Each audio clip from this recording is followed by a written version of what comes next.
अस्सलाम वालेकुम, मेरा नाम हसीब ताज है। मैं एक स्ट्रक्चरल इंजीनियर हूँ और इस वीडियो में हम बात करेंगे ब्रिक्स की। Bricks is something that I am really fond of. ये तकरीबन 7000 BC से स्टार्ट हुई थी सन ड्राइड ब्रिक्स बनाना जेरिको के शहर में, टर्की में बहुत अर्सा पहले। फिर आहिस्ता आहिस्ता 3000 BC में फायर यूज़ हुई इसको सॉलिड करने के लिए। उसके बाद से बहुत ज़्यादा एक्सटेंसिव यूज़ होती है। एक तो इसलिए कि इसकी जो इंसुलेशन की प्रॉपर्टीज़ हैं काफ़ी बेहतर हैं। कंक्रीट की बनस्बत स्टील की बनस्बत काफ़ी इंसुलेशन इसमें होती है। कंपेयर आप अगर किसी और चीज़ से करें तो शायद इसकी इंसुलेशन कम हो, लेकिन स्टील कंक्रीट ज़्यादा होती है। फाइनली जो हमारे मुल्क में यूज़ होती हैं ब्रिक्स, उनका साइज़ मैं आपको बता दूं। एक साइड से वो 9 इंच होती हैं, एक साइड से 4.5 इंच होती है और एक साइड से 3 इंच होती है। इस साइड को हम सेरू कहते हैं, इस साइड को हम बाई कहते हैं। अंग्रेज़ी में इस साइड को स्ट्रेचर बोला जाता है, इस साइड को हेडर बोला जाता है। इसके ऊपर एक जगह होती है और ईंट यूजुअली हर जगह जब ईंट लगे तो ऐसी लगनी चाहिए। इसके हेड के ऊपर एक मार्क होता है जिसको हम इंग्लिश में फ्रॉग बोलते हैं और उर्दू में कश्ती या कुछ बोलते हैं। उसूली तौर पे इसको ऐसे ही रखना चाहिए ताकि इसके अंदर सीमेंट का मसाला आए और उसके ऊपर ईंट आए ताकि इसकी ग्रिप बने। लेकिन क्योंकि हमारी जो ईंटें होती हैं वो एग्जैक्ट साइज़ की नहीं होती, कुछ टेढ़ी होती हैं, कुछ अलग अलग साइज़ होते हैं, तो अपनी कन्वीनियंस के लिए जो मेसन होते हैं वो उनको उल्टा भी रख देते हैं। अब हम टिपिकल एक दीवार को देखेंगे मेसनरी की, तो मैं आपको बताऊँगा कि डिफरेंट टर्म्स क्या हैं।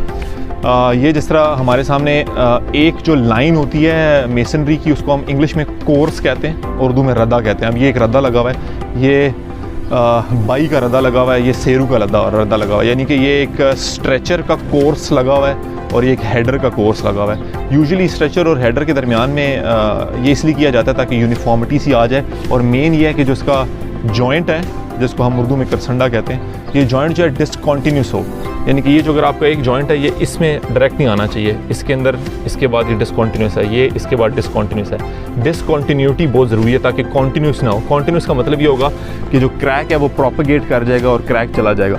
एंड में कुछ जगह अगर हमने दीवार को कंटिन्यू करना हो तो हम इसको ऐसे टीथिंग बोलते हैं, या हमारी ज़बान में दाढ़े निकालना बोलते हैं। ये टीथिंग का मकसद ये होता है कि अगर आपने दीवार इस तरफ चलानी है या उस तरफ चलानी है तो बहुत आसान हो जाएगा। और एक फ़ाइनल बात मैं आपको ये बताना चाह रहा हूँ कि जब ये मेसनरी स्टार्ट होती है तो हर कोर्स के अंदर 2 काम होते हैं। या तो इसमें डेली पड़ती है, इसको क्वीन क्लोजर कहा जाता है।